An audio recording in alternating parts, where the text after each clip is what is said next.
Voilà, bon, merci pour cette invitation et évidemment pour moi, j'aurais beaucoup aimé faire un duo avec Alexandra Benaki et ça n'a pas été possible comme on l'avait imaginé. Et donc je vais vous donner les enjeux actuels, les nouveaux défis de la clinique périnatale, une réflexion qui finalement s'inscrit bien dans la discussion qui a juste précédé. Donc, comment parler des enjeux actuels et des nouveaux défis de cette clinique? Je commence par mettre que l'enfance nous regarde. C'est une impression que j'ai toujours au Comité consultatif national d'éthique, dans les débats sur la procréation. Hier, j'étais à l'agence de biomédecine sur la levée de l'anonymat du donneur de sperme en France avec la nouvelle loi de bioéthique, les intersexes, les questions des transgenres, des demandes sociétales de procréation. Je me dis, mais qu'est-ce que pense l'enfance de ce qu'on dit, hein? Et que, au fond, cette formule « l'enfance nous regarde », pour moi, elle est toujours présente dans tout débat, y compris ce que je vais dire maintenant sur la question de la périnatalité, de la clinique périnatale et de certains de ses enjeux. Alors, d'un côté, il y a une nécessité de la clinique périnatale qui est reconnue par tous aujourd'hui, de travailler en maternité, comme tu l'as fait avec effectivement Alexandra Benaki, autour de la médecine de la reproduction, mais aussi autour de la naissance, autour de la prématurité, autour des situations traumatiques de la petite enfance, mais en même temps qu'il y a cette nécessité reconnue, évidente, fondée sur énormément de données, il y a un certain déni de cette nécessité. Et pour moi, la question de ce déni mérite réflexion, en particulier peut-être à la veille de remaniement, pourquoi pas, dans la psychiatrie et dans la psychiatrie périnatale. Il y a eu les assises, vous avez eu les assises de la psychiatrie, il y a eu les 1000 jours qui étaient une chose complexe, j'en dirai quelques mots. Voilà, donc au fond aujourd'hui, je crois que cette contraste entre la nécessité et le déni est important. Là, je mets juste un petit rappel économique en montrant donc ce que avait développé James Heckman, nos prix Nobel d'économie, à savoir que le retour sur investissement de ce qui est réalisé dans la petite enfance est le plus grand du point de vue d'une politique de santé. C'est là où les dépenses sont les plus efficace en termes de résultats. Alors que, comme le montre ce schéma, au fond, les dépenses, donc c'est cette ligne au milieu, les dépenses sont très faibles dans la petite enfance et suivent une course inverse des possibilités. J'ai mis aussi ce schéma avec, donc de Perry, qui date de 96, Brain Malleability, ce serait la plasticité, hein, c'est-à-dire qu'au fond, on peut, la capacité qu'a le cerveau, il y a quelques changements peut-être dans le PowerPoint, mais c'est pas grave, la capacité que le cerveau a de changer en réponse au traitement et l'effort nécessaire pour le changer vont en sens inverse, qui pose quand même une question de politique de santé, hein, c'est savoir sur quoi on donne des priorités. Alors, quelle est la source de ce déni? C'est plutôt une question que je pose plutôt que d'amener une réponse. Je pense que ça peut faire partie des discussions d'un tel congrès que se demander d'où vient cet effacement, comment on peut le faire entendre, comme le disait de Lyon il y a un instant, enfin, comment on peut, peut-être c'est à nous aussi de faire entendre les choses différemment. Est-ce que c'est fonction de l'amnésie infantile, c'est-à-dire personne n'a accès à sa propre petite enfance, peut-être n'a pas des repères pour cette souffrance qui a été pourtant bien établie par tous les gens qui se sont occupés de la psychopathologie précoce, la psychiatrie du nourrisson, comme au fond tout le mouvement à Genève s'était beaucoup centré sur ces questions-là. Alors, peut-être qu'au commencement, la grande question, c'est l'inachèvement du petit homme, c'est-à-dire la néoténie. Le petit homme, c'est le plus inachevé des vivants. Et donc, il est dans la plus grande dépendance par rapport à l'autre. À l'autre parce qu'il est, au fond, potentiellement, je ne dis pas que, heureusement, cette détresse, Hilflosigkeit, disait Freud, hein, c'est-à-dire des aides, détresse, cette détresse, elle est en potentialité. Souvent, les choses s'amorcent de manière possible. Mais si on regarde la prématurité, qui est un modèle d'immaturité, on comprend bien toutes les démarches qui doivent être faites pour tenir compte de cette détresse au commencement de la vie. Donc au commencement est l'inachèvement et au commencement est potentiellement la détresse. Et qu'au fond, cet état de détresse est un risque de destruction du vivant par lui-même. C'est l'excès du vivant. C'est-à-dire qu'il y a un excès d'excitation qui vient du corps lui-même, du vivant, et qui, au fond, ne peut pas être traité seul par l'enfant. Un bébé, comme on l'a dit tellement souvent, n'existe pas tout seul, il faut un autre. Et au fond, il faut cet acte de l'autre. C'est ce qui manque dans les situations extrêmes de migration, d'enfants abandonnés, de situations politiques. C'est un problème majeur aujourd'hui en termes de santé publique sur la planète, et que cet acte de l'autre est nécessaire pour que puisse se réguler le petit homme avec une décharge d'excitation et qui laisse une trace liée à un état somatique. C'est tout cette construction que nous avons pu faire avec Pierre Magistretti sur neurosciences et psychanalyse, c'est-à-dire le lien entre la trace et l'état somatique, comme Damasio l'appelait marqueur somatique, d'où procède la construction du sujet, qui dans une certaine mesure, l'émergence du sujet, il vient de l'autre et du vivant, et en même temps il est une protection par rapport au vivant. Ça veut dire que la trace, bien sûr, elle a une fonction cognitive, elle a une fonction de mémoire, elle a une fonction d'apprentissage, mais la trace, elle a aussi et d'abord une fonction de régulation, une fonction homéostatique, pour, au fond, permettre de traiter cet excès du vivant. Et au commencement, comme le mettait Freud dans l'expérience de satisfaction, il y a le cri du vivant, peut-être qu'il n'y a aucun sens, le premier cri, qui est un cri du besoin, qui est transformé en demande, en appel, par la réponse de l'autre, d'où procède le sujet. Donc, cette réponse de l'autre, c'est la responsabilité politique d'une société, c'est la responsabilité de la pédiatrie, de la néonatologie, de l'obstétrique, des cliniciens comme psychiatres qui travaillent dans ces milieux, de se poser cette question en termes d'une nécessité absolue, comme le disait Freud. Dans la petite enfance et au-delà du principe de plaisir, les fonctions de protection sont plus importantes que les fonctions de perception. Bon, là je les oppose comme l'a fait, bien sûr, la perception peut participer à la protection, mais enfin, c'est juste pour le rappeler en exergue de cet exposé, avec aussi aujourd'hui tout ce champ des DOAD, Developmental Origins of Health and Diseases, qui crée un lien entre la pédiatrie du développement et la psychopathologie, et la psychopathologie de la relation, de l'autre, c'est-à-dire la psychopathologie transférentielle, comme vient de le dire Pierre de Lyon, c'est-à-dire effectivement laisse des traces, c'est-à-dire sous forme de maladies développementales, et je crois que ce champ, c'est vraiment un enjeu pour demain. C'est-à-dire d'arriver à le penser, qu'est-ce que c'est que les pathologies développementales qui peuvent, au fond, déjà débuter au moment de la préconception, de la vie fœtale, de la période postnatale précoce. Donc, c'est pas que d'un côté, il y a les psys et de l'autre côté, il y a les pédiatres, les néonatologues et les spécialistes du développement. Il y a là un lien particulier qui se trouve relié par cette voie-là.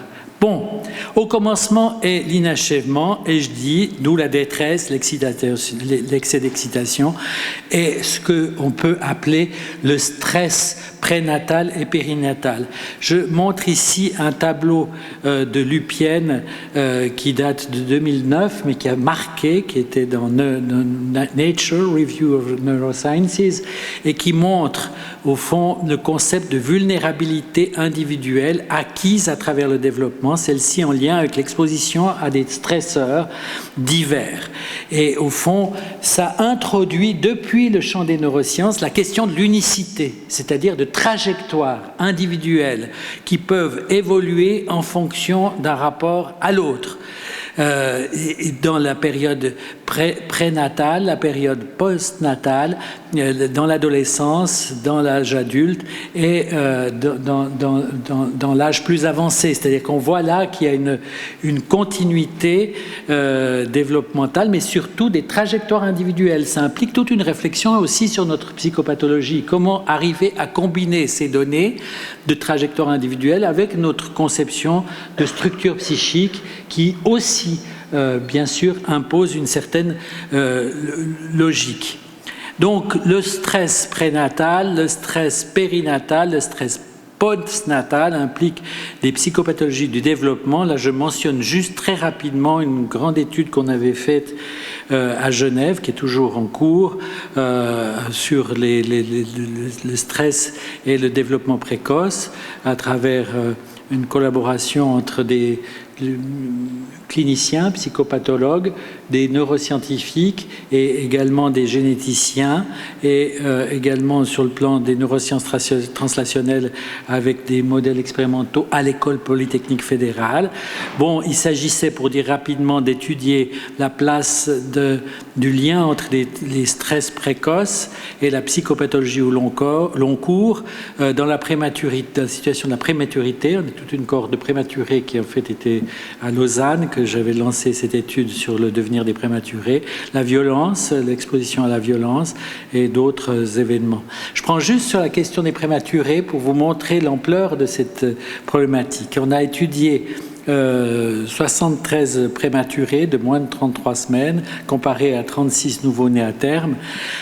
Et qu'on a vu à différents âges de la vie, 42 semaines, 6 mois, 18 mois, et puis ensuite aussi. Ce que j'aimerais juste montrer, c'est intéressant, ça s'est tourné dans un autre sens. Je vous laisse interpréter les révolutions qu'on fait, peut-être mon voyage en avion, ou bien le passage d'un support à un autre. Mais enfin, ce que décrit de ce schéma, c'est que chez les parents témoins, il n'y a pas de stress chez les parents, PTSD au sens de la DSM. Par contre, chez les parents de prématurés, il y a 13% de gens qui présentent un syndrome de stress post-traumatique tel quel. Alors, à partir de là, tout est changé dans mes schémas, mais le message ici est de montrer que quand il y a une réaction post-traumatique faible, une réaction post-traumatique forte chez les parents, en fait, il y a significativement plus de symptômes chez l'enfant, ultérieurement, symptômes alimentaires et troubles du sommeil en particulier. Donc, on a pu montrer dans des développements de cette recherche que c'est surtout le traumatisme parental qui joue un rôle majeur dans les symptômes et l'évolution de l'enfant prématuré, plus que la prématurité elle-même et plus que la gravité de la prématurité. Quand on a mis ça en évidence, je me suis dit non mais bon, moi, vous verrez maintenant dans la suite de l'exposé, je fais une critique du déterminisme. Moi je suis plutôt résistant au corbeau noir, même du déterminisme qui tourne autour des berceaux des enfants. Mais là quand même, il fallait reconnaître que la détresse de ses parents face à quelque chose d'impensable qu'est la prématurité, le risque de mort à la naissance, la coïncidence entre ces différentes dimensions, détermine l'évolution du prématuré lorsqu'il n'y a pas de lésion cérébrale. Bien sûr, parce que cette cohorte, c'est sans lésion cérébrale de leucomalacie. Mais au fond, c'était très impressionnant de trouver ce résultat de ce côté très marquant. Donc, ça a été aussi pour moi une étape dans ma carrière de chef de service en développant en particulier la pédopsychiatrie de liaison, de mettre en place avec les pédiatres, parce que c'était une recherche avec les néonatologues, tout un dispositif qui a complètement changé le travail avec en néonatologie avec les prématurés, introduisant les parents, introduisant la fratrie et toute une autre manière de fonctionner. Donc la naissance de prématuré est une expérience traumatique pour les parents, avec des effets critiques sur l'accès à la parentalité et accompagnée de symptômes chez l'enfant, avec bien sûr le fait que ce traumatisme peut aller vers un traumatisme après coup. C'est-à-dire que ce qu'on a pu constater, c'est que bien sûr, il y a la grossesse qui s'interrompt, il y a la naissance prématurée, mais il y a les complications qui peuvent survenir dans la prise en charge du prématuré dans l'unité de soins intensifs néonatologiques. Ensuite, il y a un moment de traumatisme après coup particulier qui nous a beaucoup retenu, c'est le transfert dans un autre service, qui est plutôt une bonne nouvelle, que l'enfant peut quitter, et même la sortie, et qu'au fond, on peut se dire que le stress prénatal reste inscrit d'une certaine manière, introduisant une vulnérabilité à des stresseurs ultérieurs. Donc, l'inachèvement implique un excès d'excitation, une détresse, un stress prénatal, périnatal.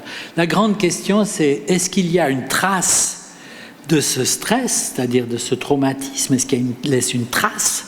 Ou au contraire, est-ce que c'est parce qu'il y a un échec de la constitution d'une trace avec sa fonction régulatrice qu'il y a cette évolution tellement difficile? Donc trace ou pas trace? C'est une question qui implique de se demander qu'est-ce que c'est qu'une trace d'un stress périnatal, et qu'effectivement, il y a des traces neuronales, mais il y a aussi des traces neuro-endocriniennes, et au fond, qui sont dans la cascade des éléments qui impliquent des traumatismes après coup. Alors, au fond, là aussi, un champ d'investigation tout à fait particulier. Ma rencontre avec les neurosciences a été beaucoup déterminée, mais sur ça, qu'est-ce que c'est qu'une expérience qui laisse une trace? Qu'est-ce que c'est qu'une expérience à l'aube de la vie? Qu'est-ce que c'est qu'une expérience dans le prénatal? Donc, les traces, oui, traces mnésiques. Traces mnésiques, je ferai juste un petit rappel, les traces laissées dans les systèmes de mémoire, les traces épigénétiques et également les traces synaptiques avec la plasticité. Les systèmes de mémoire, juste vous rappeler effectivement ces deux systèmes de mémoire émotionnelle que sont l'amygdale et l'hippocampe. L'hippocampe, c'est la mémoire explicite de situations émotionnelles. L'hippocampe a une maturation plus lente, vers 3-4 ans, et donc on peut se dire effectivement qu'il n'y a pas de traces claires, traces ou pas traces, dans le système émotionnel hippocampique. Par contre, le système amygdalien est développé dès avant la naissance, dans le prénatal, et implique quelque chose d'assez mystérieux pour notre clinique, qui implique de se retourner vers le corps, la sensorialité, d'autres façons d'explorer la vie psychique, c'est-à-dire à travers des mémoires émotionnelles implicites liées au système amygdalien. Système amygdalien qui est, lui, lié à toutes sortes d'éléments sur la pression artérielle, les hormones de stress, différents types de réflexes, et donc aussi un carrefour entre le somatique et le psychique. Plus j'ai avancé dans mon trajet avec la néonatologie et la pédiatrie, avec l'obstétrique, plus ce lien entre ces disciplines est devenu pour moi évident et fondamental, comme s'il fallait refonder une certaine façon de concevoir l'enfance. Donc un traumatisme précoce implique évidemment, il y a une amnésie infantile, mais c'est une amnésie explicite, hippocampique, liée à l'immaturité de l'hippocampe, alors qu'il y a une mémoire implicite, amygdalienne, et que cette mémoire implicite implique une nouvelle vue et peut-être des enjeux encore bien à développer, bien sûr pas encore tout à fait à développer, sur une vision de la psychopathologie précoce. Et d'autant plus que les différents systèmes de mémoire s'influencent l'un l'autre. Donc on peut avoir une mémoire implicite, une remémoration, c'est une mémoire implicite et une mémoire explicite, mais on peut avoir aussi des colorations émotionnelles différentes de mémoire implicite explicite à partir de la mémoire implicite. C'est tout le problème aussi dans la maltraitance ultérieurement des false memory syndrome et de ces nouvelles traces mnésiques, système de mémoire. Maintenant, autre champ, mais liées, traces épigénétiques. Les traces épigénétiques, effectivement, l'environnement, l'abus, la déprivation, le mauvais traitement, mais aussi des facteurs de risque, dépression, anxiété, addiction, créent des facteurs épigénétiques qui impliquent des différences interindividuelles. Plus on collabore avec les généticiens, la génétique, c'est l'idée de la répétition du même.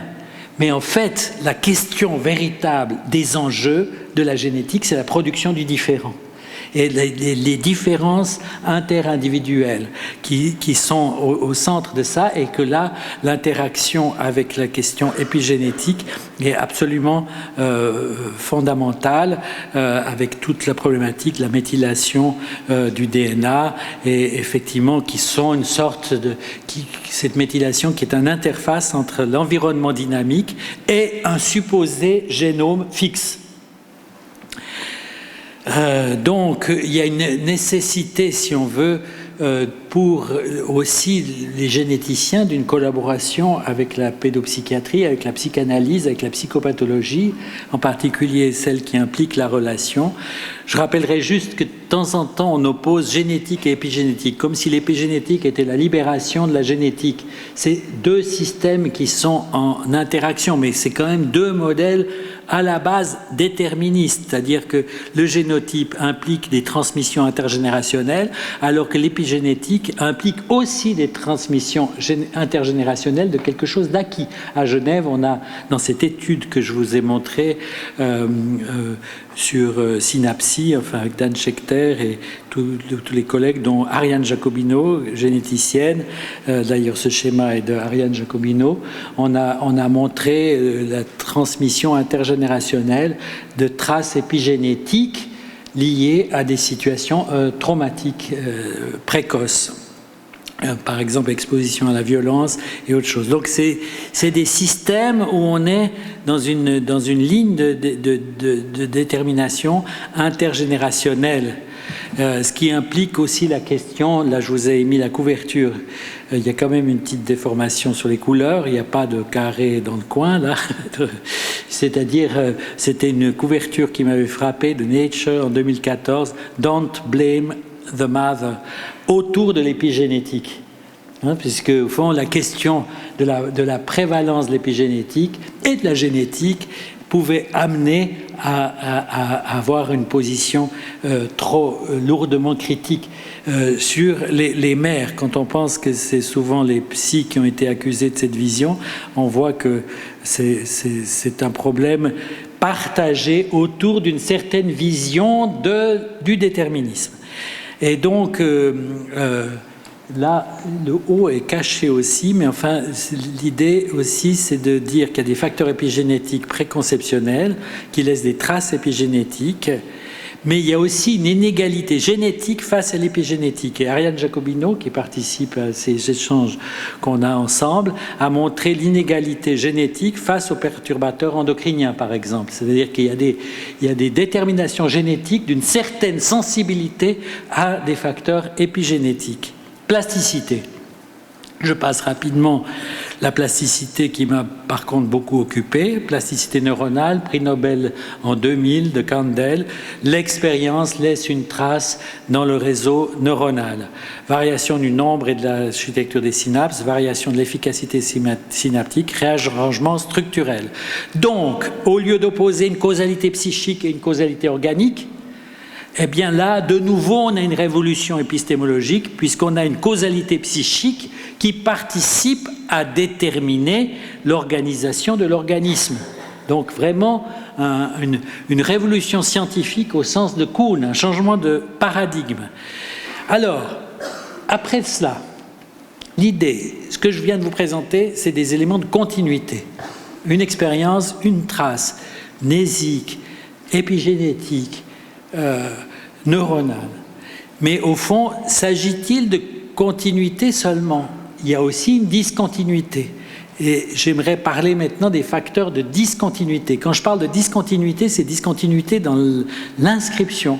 Rien à voir avec la question continuité-discontinuité dans l'environnement, mais on pourra dialoguer puisque ce thème a été présenté juste dans la partie où j'ai assisté tout à l'heure. Alors, continuité-discontinuité. Ce que j'aimerais présenter maintenant rapidement, c'est le fait que tous les facteurs de continuité peuvent être aussi des facteurs de discontinuité, c'est-à-dire discontinuité. Peut-être le terme ici n'est... Moi, j'utilise toujours ce terme, mais peut-être qu'il faut que la boule soit l'occasion de changer de terme. Enfin, c'est de ce qui affranchit, du déterminisme, d'un déterminisme linéaire, d'une causalité linéaire propre au 19e. Alors les facteurs de discontinuité, c'est la plasticité, de nouveau, je développerai sur la réassociation des traces, c'est l'inconscient comme discontinuité, c'est aussi le fait qu'il y a des possibilités de changement permanent, et c'est tout le rapport au temps entre diachronie et synchronie. Diachronie de ce qui s'inscrit dans la continuité temporelle et synchronie de ce qui se réassocie dans la simultanéité. Alors, plasticité et discontinuité, c'est la problématique des réassociations des traces. Ah, me voilà en panavision. Plasticité et discontinuité, c'est la réassociation des traces, c'est-à-dire que les traces laissées par l'expérience se combinent les unes avec les autres. Elles deviennent évidemment des stimuli pour la suite. Elles se réassocient pour former de nouvelles traces, introduisant une discontinuité. Ça, c'est le paradoxe de la plasticité. C'est-à-dire la trace, une fois inscrite, elle est évidemment liée à l'expérience, mais les traces se réassocient et créent une nouvelle association de traces qui n'a pas de lien direct avec les expériences de base. Donc finalement, les traces en se réassociant affranchissent d'un certain déterminisme. Et il y a ce mécanisme. Bon, je fais un exposé rapide pour couvrir un peu les enjeux et l'actualité du champ de la clinique périnatale, mais c'est un mécanisme assez complexe qui s'appelle reconsolidation. Il est surtout complexe parce que je trouve que le mot n'est pas très convenable et que ce serait mieux d'appeler ça déconsolidation. C'est-à-dire que les traces, dès lors qu'on évoque un item mnésique, sont temporairement labiles suite à leur réactivation et susceptibles de nouvelles associations. Donc la reconsolidation, c'est vraiment le mécanisme des pratiques sous transfert, des pratiques relationnelles, des pratiques des expériences avec l'autre, des pratiques de la parole. Par le fait de parler, on modifie l'association des traces. Et pour moi, plutôt que d'opposer psychanalyse et neurosciences, c'est plus intéressant de se mettre ensemble pour étudier la façon dont les traces peuvent être modifiées par le fait de la parole et de l'interprétation aussi bien. Alors, effectivement, le paradoxe de la plasticité, c'est que l'expérience, l'inscription de l'expérience à travers la réassociation des traces sépare de l'expérience et introduit ce que j'ai appelé une discontinuité. Un autre facteur de la discontinuité qu'il ne faut pas oublier, qui est un processus assez étonnant dans la vie psychique et qui finalement est peu étudié dans le champ des neurosciences, c'est l'inconscient. L'inconscient, en particulier le processus primaire, c'est-à-dire qu'au cœur du fonctionnement cérébral, il y a évidemment des choses qui suivent une logique séquentielle, binaire, causale, mais il y a aussi des processus simultanés de fonctionnement et qui échappent à une temporalité qui sont déduits. On pourrait dire que l'inconscient procède d'une discontinuité. C'est-à-dire qu'il y a plusieurs types d'inconscients pour que les gens qui sont bien dans la psychanalyse s'y repèrent. Il y a plusieurs types d'inconscients. Il y a des inconscients. Il y a premier inconscient, préconscient, latent, qui n'est pas un inconscient, comme le dit Freud déjà dans le mot Elsa, et qu'il s'agit de rendre manifeste. Il y a l'inconscient produit par le refoulement, qui est à interpréter. Et puis, Freud définit un troisième inconscient. C'est compliqué de compter jusqu'à 3 en termes freudiens, parce que 1, préconscient, 2, inconscient freudien classique produit par le refoulement, et 3, le troisième inconscient. Mais comme le premier n'est pas un inconscient, on a mis longtemps à arriver à compter jusqu'à 3. L'idée, c'est que c'est un inconscient produit par un mécanisme dont Freud disait « j'ignore qu'est-ce que c'est ce mécanisme ». Avec Pierre Magistretti, on a eu la prétention de se dire que ce troisième inconscient, c'était en fait produit par la réassociation des traces et par cette discontinuité, et c'est ce qu'on utilise pour un changement. C'est l'inconscient qui permet le changement. C'est pour ça qu'on rejoint Lacan, par exemple, quand lui, il dit l'inconscient freudien et le nôtre, il oppose 2 types d'inconscient, l'inconscient automatone, déjà là, déterminé par le passé, trace mnésique, système de traces, et puis ce qu'il appelle un inconscient tuqué, qui est du non réalisé, ouvert vers l'avenir, propice au changement, à la contingence, à l'inédit. Et au fond, ce troisième inconscient, inconscient tuqué, inconscient discontinuité, marqué par la temporalité et la discontinuité, c'est ce dont on se sert aussi dans la créativité, mais aussi dans la thérapeutique et dans le travail psychique, avec marqué par le processus primaire, atemporel, adimensionnel, ignore la contradiction, ignore la négation. Bien sûr, ça fait métapsychologie classique, mais c'est très important de réaliser qu'il y a au cœur du fonctionnement mental, dès la toute petite enfance, avec l'inscription par Gleichzeitigkeit, comme disait Freud, par simultanéité de traces, il y a un mécanisme atemporel qui est au cœur de notre fonctionnement psychique, à côté des mécanismes temporels, et que l'inconscient ignore le temps, zeitlos, ce qui fait dire, par exemple, à Reichel, qui est un neuroscientifique spécialiste aussi de l'imagerie cérébrale, Marcus Reichel, qu'il a écrit un article il y a déjà plusieurs années qui s'appelle « Two Views of Brain Function » et qui rejoint ce que je viens de dénoncer à partir de la psychanalyse. Il dit qu'il y a deux états de fonctionnement du cerveau, linéaire, binaire, séquentiel, sensoriel, cognitif, conscient, et le non-linéaire, adimensionnel, discontinu, inconscient, qui est aussi un élément très important par rapport au pôle discontinuité. Quand je dis continuité, discontinuité. Changement permanent, ça c'est un autre paradoxe de la plasticité.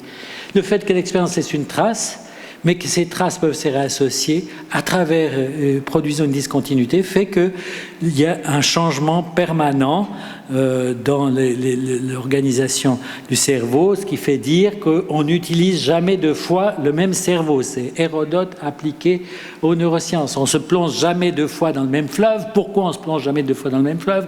Parce que le fleuve coule, mais aussi parce que soi-même on change. Donc, c'est la grande question pour les neuroscientifiques, c'est qu'est-ce qui fait l'identité diachronique? Alors que la grande question pour un psy, c'est qu'est-ce qui fait le changement? C'est pour ça que c'est très intéressant de mettre ensemble ces deux groupes de comment se constitue quelque chose qui tient dans le temps versus comment quelque chose se transforme. Ce qui nous fait dire qu'on pourrait énoncer qu'on serait... Ces facteurs de discontinuité, de changement, c'est qu'on est biologiquement déterminé pour ne pas être complètement biologiquement déterminé. On serait génétiquement déterminé pour ne pas être complètement génétiquement déterminé. C'est tout le problème des gènes d'évolution qu'a étudié beaucoup, en particulier Alain Prochian, c'est-à-dire les gènes qui déconnectent de sa détermination génétique. Je crois que c'est urgent dans la psychiatrie, dans la psychopathologie, dans le champ de la santé mentale, qu'on réalise que nous avons peut-être une vision qui n'est pas la bonne de ce qui est en jeu dans le champ aussi de la biologie, des neurosciences et d'autres. Donc, formule générale, on serait déterminé pour ne pas l'être. On serait d'abord déterminé pour ne pas l'être. Vous voyez, ça veut dire qu'il y a une dialectique entre continuité et discontinuité qu'on doit utiliser avec aussi tout le problématique synchronie-diachronie, c'est-à-dire la plasticité, c'est compliqué. Ça veut dire tout se conserve, l'expérience est une trace. C'est la mémoire au niveau cellulaire, synaptique, mais c'est dire aussi tout se modifie. Alors, comment mettre ensemble que tout se conserve et que tout se modifie? Comment le penser? Ça nécessite d'introduire la notion du temps. Tout se conserve, continuité, tout se modifie, discontinuité. Tout se conserve, prédiction, tout se modifie, imprédictibilité. Et qu'au fond, on doit travailler dans ces doubles dimensions dans notre clinique. C'est-à-dire qu'il y a des expériences qui s'inscrivent comme ça, A, B, C dans la diachronie, N, mais qui dans la synchronie, les traces se réassocient les unes aux autres. Or, tout événement psychique est à la fois diachronique et synchronique. Et donc, d'où cette courbe que j'ai indiquée à droite, c'est-à-dire qu'il faut chaque fois penser ces deux dimensions, inscription diachronique des traces et réassociation synchronique des traces. La trace, c'est la théorie de la trace, en psychanalyse, la trace qui est vraiment la question de la périnatalité, c'est la question des traces précoces, c'est la question de l'expérience précoce, c'est chaque fois continuité et discontinuité qui est à penser. Donc l'enjeu de la clinique périnatale, c'est miser sur la continuité et c'est aussi miser sur la discontinuité, sur les possibilités de s'affranchir du déterminisme. Miser sur le déterminisme, intervenir précocement, travailler dans le milieu néonatologique, en maternité, en prénatal, et puis en même temps miser sur la discontinuité, c'est-à-dire d'être préoccupé de ne pas tout mettre en jeu dans l'idée que tout est continuité. Je rappelle ici ce livre de mon prédécesseur à Genève, Bertrand Kramer, enfin un de mes prédécesseurs, que j'apprécie beaucoup, et qui était un livre qu'il avait fait « Que deviendront nos bébés ?» Il avait repris toute la cohorte des interventions précoces de psychothérapie du très jeune enfant pour savoir ce qu'ils étaient devenus. Ce que contient ce livre, je simplifie un peu, c'est qu'au fond, on n'a pas trouvé plus tard ce qui correspondait à nos pronostics d'origine. Et qu'au fond, il y a une dimension de la surprise qui a été présente. Je trouve que là, il y a eu beaucoup de courage de faire cette étude et de présenter ça dans ce livre à l'époque. Et au fond, c'est aussi pour moi la question des fameuses démarches présidentielles et du ministère de la Santé sur les 1000 premiers jours dans lesquels on était présent avec Alexandra Benaki, qui heureusement était aussi là et que c'était pas tout simple, ces débats sur les 1000 premiers jours. Ça pose la question du devenir. Est-ce qu'il faut le penser en termes de continuité et de donner des recettes sur ce qui devrait être fait entre parents, enfants, société pour que les choses évoluent positivement? Au contraire, défendre quelque chose qui met aussi en jeu la discontinuité, c'est-à-dire l'ouverture qui s'affranchit d'un certain déterminisme. Donc c'est la question du déterminisme qui était pour moi d'emblée au centre de ces 1000 premiers jours. Quel modèle on a du déterminisme? Et au fond, on ne peut pas construire un tel projet de santé publique de la petite enfance sans se questionner sur le déterminisme. C'est ce qui m'a fait d'ailleurs aussi faire ce livre « Prédire l'enfant » qui est sorti chez PUF. C'est-à-dire, peut-on vraiment prédire l'enfant, quoi? Qu'est-ce qu'on peut prédire le devenir de l'enfant? Qu'un enfant soit atteint même d'une prédiction génétique, mais pourquoi pas aussi d'une prédiction sociale, ne dit pas quel sujet va s'en déduire. Ça reste une énigme. L'enfant, qui est-il? Que va-t-il devenir? Ça lui appartient, l'acte créatif du sujet qui s'invente au jour le jour. C'est-à-dire que... bon, je vais passer ça, parce qu'il faut... Voilà, ça veut dire que... non, mais je le mets quand même, parce que c'est pas bien de passer. Non, c'est juste quelque chose qui m'a étonné dans des discussions avec Jean-Claude Amaïson, que j'ai mis cet élément dans le livre. C'est-à-dire, dans certaines cultures, le passé, c'est ce qui est devant, et le futur, c'est ce qui surgit de derrière soi. Donc, au fond, on peut aussi se questionner sur un certain rapport entre le passé et le futur que nous avons dans notre culture. Alors, un petit point, ce serait le lien prédiction-procréation. Comme certains le savent, comme tu l'as dit, je suis membre du Comité consultatif national d'éthique. Dans ce cadre-là, j'étais un des co-rapporteurs sur l'avis sur les demandes sociétales de procréation, des femmes seules, des couples de femmes, des hommes seuls, des couples d'hommes, des transgenres. Et que dans ce cadre-là, c'est vrai que la question majeure n'est peut-être pas là, mais est dans les possibilités du lien entre procréation et prédiction. Et que là, c'est aussi un enjeu important par rapport à la petite enfance, c'est-à-dire, peut-on prédire l'origine? J'ai mis cette formule paradoxale. Aujourd'hui, on peut effectivement faire des genome editing de l'embryon, des sélections des embryons sur des facteurs de risque de maladie, les gamètes, le lien procréation génomique, le diagnostic préconceptionnel. J'étais hier... à l'agence de biomédecine sur la question de la levée de l'anonymat du donneur de sperme, mais enfin aussi j'y ai développé toutes les problématiques éthiques que pose le séquençage du génome du donneur de sperme, qui aujourd'hui est à bout touchant d'être réalisé. On le fait sur des dimensions anamnéstiques, mais au fond, on peut le faire aujourd'hui. Ça pose des questions inédites, nouvelles, et effectivement, au fond, des bilans des facteurs de risque des couples. L'avis 126 du comité d'éthique, on n'a pas abordé ça, mais l'avis 129, qui était sur les lois de bioéthique, la position du comité d'éthique sur les lois de bioéthique, nous avons eu d'énormes discussions sur ce qu'on appelle le diagnostic préconceptionnel. Et qu'au fond, est-ce qu'on est à l'ère d'un diagnostic préconceptionnel, de nouveaux modes d'alliance, où le patrimoine génétique prendrait peut-être la place du patrimoine, d'autres formes de patrimoine financier, terrien, de noblesse et de transmission entre les générations, avec le risque d'une stratification entre eux et nous. C'est-à-dire le lien à la prédiction n'est pas sans risque. C'est-à-dire que tout le système de santé tient sur un non-savoir radical. Et c'est par ce non-savoir que fonctionne la solidarité. Donc là, je crois qu'il y a une question éthique, politique, de santé publique majeure autour de ces problématiques-là. Pour terminer, devenir. Je crois que le mot devenir, il est important. On devrait travailler à la dialectique entre le devenir et le développement. Je crois que c'est là que mes façons de donner des repères de la continuité, des repères de la discontinuité, peut aller vers une dialectique autour de devenir et développement et d'ouvrir à un au-delà de la prédiction. On ne peut pas ramener l'enfant aux prédictions qui sont faites sur lui, qu'elles soient génétiques, j'ai mis génétique, mais je peux mettre sociétal aussi. On ne peut pas faire de ces prédictions un destin. Tout dépend de ce que l'enfant fera, tout dépend de ce que l'enfant fera et pas seulement de ce qui le détermine.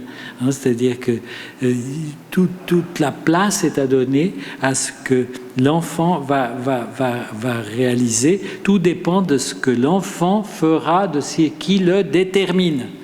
C'est une évidence, mais parfois, dans la pratique clinique, en particulier autour de la petite enfance, on a le risque de transformer le savoir qu'on a sur des situations complexes en une sorte de prévention qui devient une prédiction qui pourrait devenir une prescription. C'est-à-dire que des données de génétique ou d'autres causalités en termes de continuité devraient être dialectisées avec un devenir en termes de continuité ou de discontinuité. Est-ce qu'un enfant, c'est quelque chose qui continue ou c'est quelque chose de nouveau qui commence? C'est une position éthique à poser dès le début. Et là, je vais terminer comme ça, on pourra dialoguer un peu. Donc, je fais des sauts quand même dans ce que j'avais préparé. Parce que, voilà, en disant, pour terminer, retournons à la Grèce antique, avec les moires. Les moires, Cloto, c'est les fatales dispositions innées, la nécessité. Atropos, c'est la mort. Atropos, c'est là son ciseau, et il coupe la vie. Mais entre les deux, il y a l'achésis, le hasard, la contingence, qui oriente différemment le fil du devenir. Je pense que dans cette façon de considérer les moires, il y a du point de vue philosophique, dans la Grèce antique, exactement l'enjeu que je vous présente. Il y a des facteurs de nécessité et il y a des facteurs de contingence, de possibilité d'échapper à ces nécessités. Donc, soit une logique déterministe en termes de continuité, avec le risque de tout ramener au passé, la prédiction du passé, comme je l'ai dit, la prescription du passé, avec le risque d'effet Pygmalion, même le performatif. Je crois que c'est une réflexion, un enjeu de la clinique de santé mentale autour de la petite enfance, c'est les énoncés performatifs, où au fait dire c'est faire, et que finalement, suivant ce qu'on dit, on donne fonction d'oracle à ce qu'on dit, et on risque de prescrire un devenir, voire même de prescrire le passé. À ça, opposer une logique de la réponse, discontinuité, côté imprédictible de ce qui peut advenir. Nous sommes aussi des praticiens de l'imprévu, des praticiens de l'inédit, des praticiens de l'imprévisible. Et qu'au fond, bien sûr, il y a un déterminisme neuronal un déterminisme génétique, un déterminisme épigénétique, un déterminisme lié à l'histoire, aux conditions sociales, ça, on ne peut qu'en tenir compte, mais que l'enjeu de notre pratique, c'est la réponse de l'enfant, c'est la réponse du sujet, toujours inattendue, souvent surprenante, qu'il s'agit d'ouvrir l'espace à une réponse possible plutôt que de prescrire ces dimensions de déterminisme, aussi quant à la structure psychique, parce que là, je n'ai pas parlé beaucoup de psychopathologie et structure psychique, mais on peut aussi se dire cela par rapport au fait qu'il y a une façon différente d'être même autiste. Alors, bon, devenir, c'est un au-delà de la prédiction, vers une origine à venir, une origine qui va pouvoir se rejouer dans un avenir.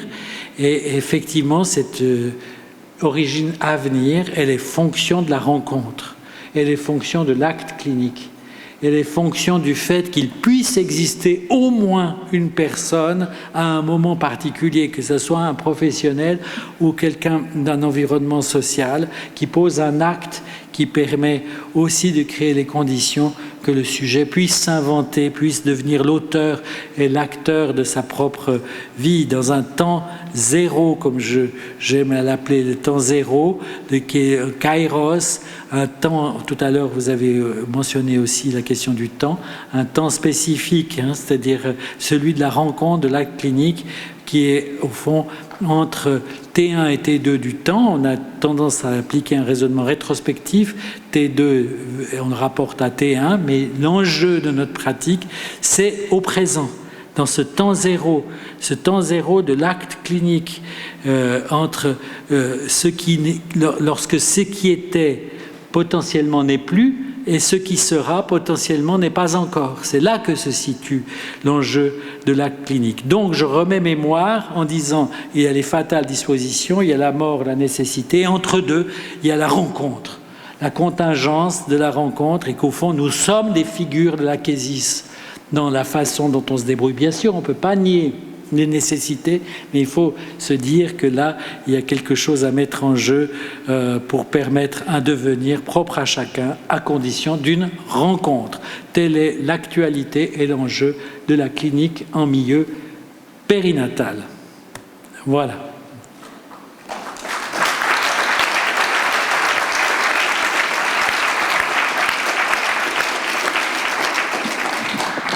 Merci beaucoup Delo, viens t'asseoir, parce que c'est un vrai marathon que nous avons tenté de suivre.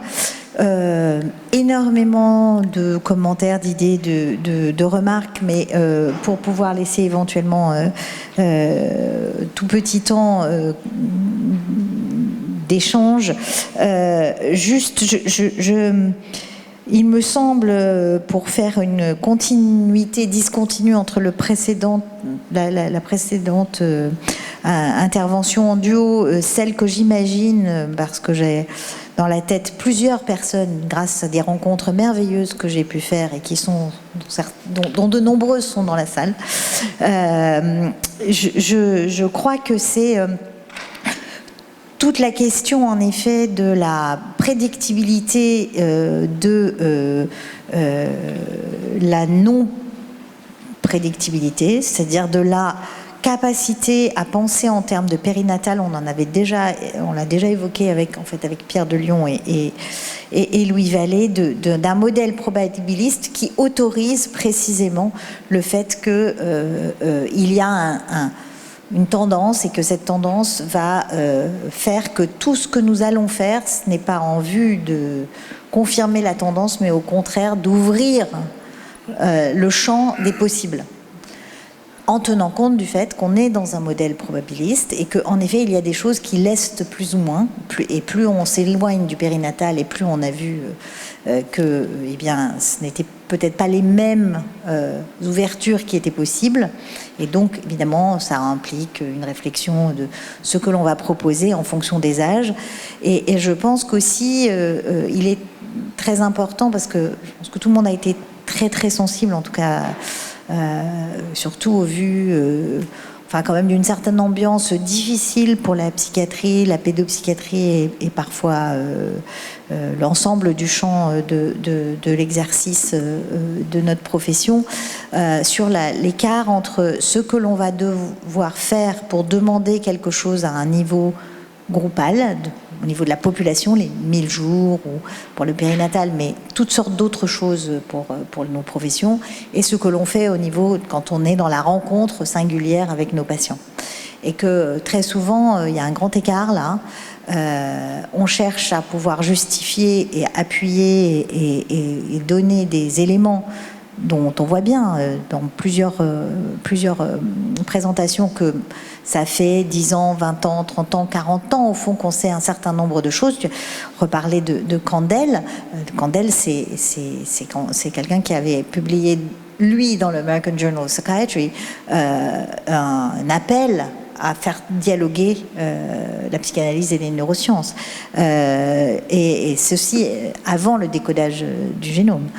Donc, on voit bien qu'il faut un temps long et probablement des détours pour arriver à faire que de temps en temps se lèvent des morceaux de déni, puis qui se recachent, au niveau de la société. Et là, alors, le plaidoyer pour agir en période périnatale, oui, et un plaidoyer précisément qui déplaît souvent quand même aux politiques, on le sait bien, puisque ce plaidoyer, c'est pour dire il faut limiter le déterminisme afin d'ouvrir à un non-déterminisme. C'est très angoissant, au fond. Au fond, il faut pouvoir proposer un certain nombre de choses pour limiter les toxiques pendant la grossesse, limiter les effets de la précarité et de la pauvreté, puisque ça entraîne du trauma, du stress, si on fait que les gens changent d'endroit pendant toute leur... un peu comme les souris de Michael Meany. Hein. Mais à chaque fois, on présente ces études épigénétiques comme des études en effet déterministes, et on oublie que d'abord, il y a toujours une partie de la portée en fait qui ne répond pas... à la prédiction, et puis même que si on met la portée de la génération N+1 dans un milieu appauvri, même si elle avait des bons gènes au départ, elle va transmettre une expression comportementale appauvrie, sauf que si on met celle qui avait des mauvais gènes ou qui avait transmis déjà des mauvais gènes dans un milieu enrichi, eh bien, elle va arrêter de transmettre les mauvais comportements. C'est-à-dire que ça marche dans les deux sens.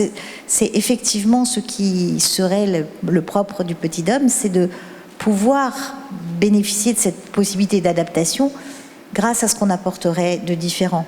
Mais pour ça, évidemment, il faut qu'on se mette d'accord sur le fait qu'on veut investir, j'aime pas trop, mais qu'on veut changer quelque chose sans connaissance déterminée de ce que l'on aura changé. Et que donc, il faut qu'on accepte le hasard. Et ça, je ne suis pas sûre que ce soit si simple. Oui, ben c'est un parfait résumé synthétique de ce que j'ai essayé de construire en disant il faut tenir compte dans les actions de la périnatalité et de la psychopathologie précoce, des facteurs de continuité, on ne peut pas les mettre de côté, l'importance de la relation précoce, les déterminations génétiques, les risques épigénétiques, les facteurs de risque.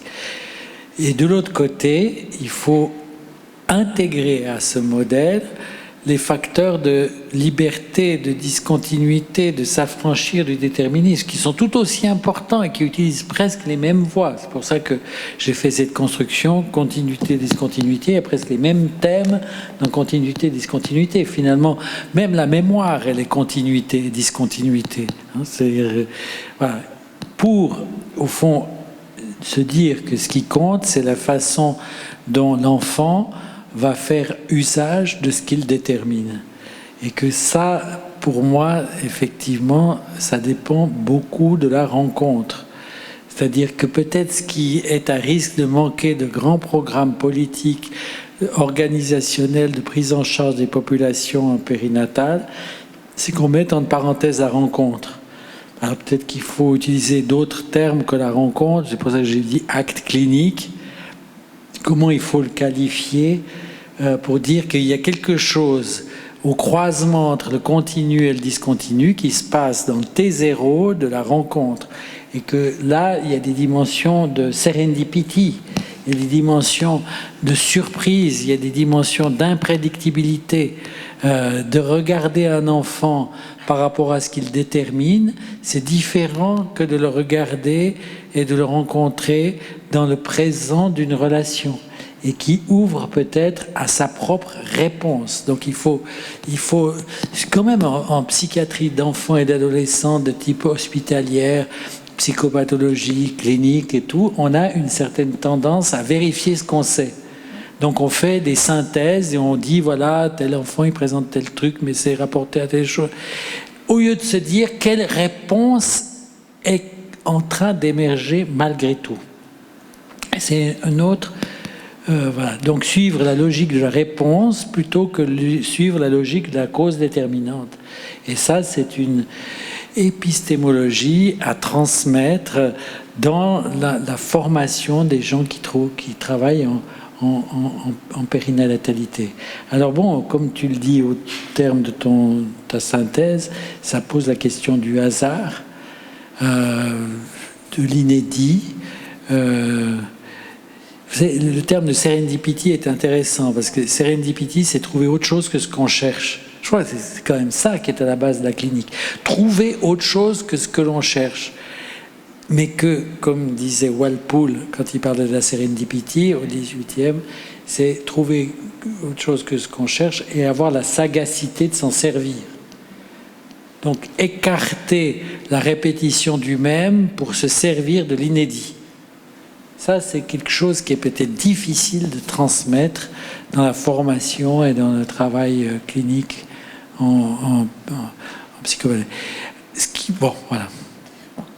On va, pour des raisons de temps, s'en arrêter là, sachant qu'on a une pause, que je suis sûre que des échanges hors